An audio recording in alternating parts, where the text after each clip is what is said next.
Listening right from dictation guided practice. Let's begin. This is a simple question type.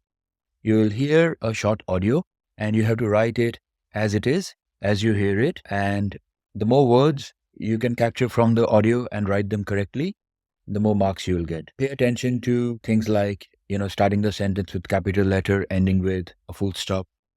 So at least the basic punctuation, take care of that. Let's hear the first sentence and get ready to write. We have our common sense and our common experience. This is what the sentence was. We have our common sense and our common experience. Now the steps in this question, the method that we follow is very simple. It's a short audio, so you have to be alert and ready to listen. And there are two ways you can do this. As you hear this at the same time, along with that, you can start typing into the screen, or you can first write down the words in your notepad. And then from there, you can look at them, your notes, and then type it into the screen. Whatever you do, you should follow only one of these methods. Don't confuse yourself. So make sure you select one method and practice that method well. Once you have typed in your response, or once you have written, just complete it. For example, sometimes, because you have to follow the audio. So if you are still, for example, if I start typing, we have our common, and I'm still typing common, but I feel that the speaker has gone on to R or the last word, then I can just leave it there and type the rest. So it's fine if first time I type only COMSEN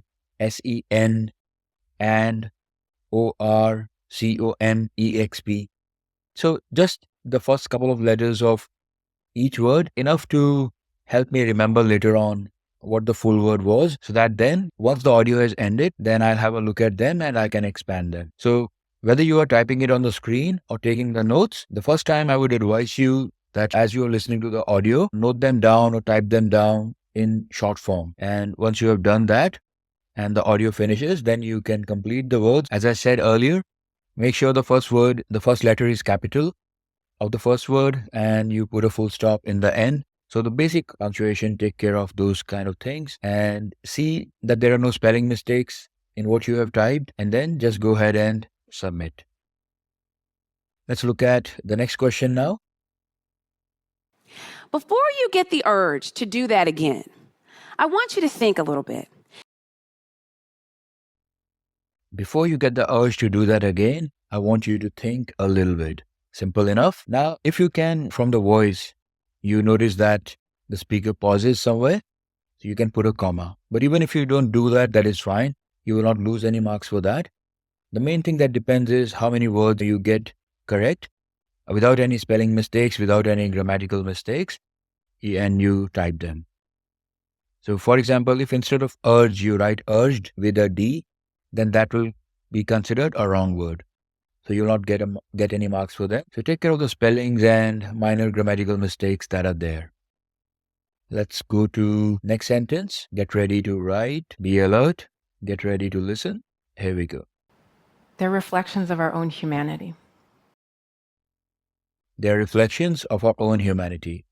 Now, when you are listening, of course, the focus is on typing or taking notes, but also try to understand what you are hearing. Because later on, if you have to go back to complete the sentence, you're not able to type it or not done everything, then what you have understood and the words that you have remembered, basically that is what, on the basis of which you will complete your dictation. So visualization again and, trying to understand and remembering is important here.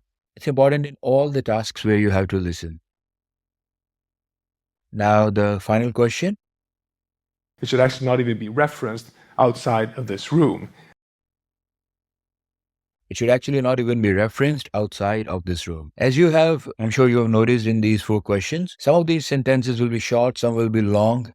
In some, the speaker will speak at a fast pace, while others will be a much relaxed pace. And that is what you will find in the exam as well. Again, coming back to the point that I've repeated many times, daily practice. So listen to different types of academic podcasts by different speakers, different professors, lecturers, so that you get used to hearing audio at different paces, in different accents, on different topics.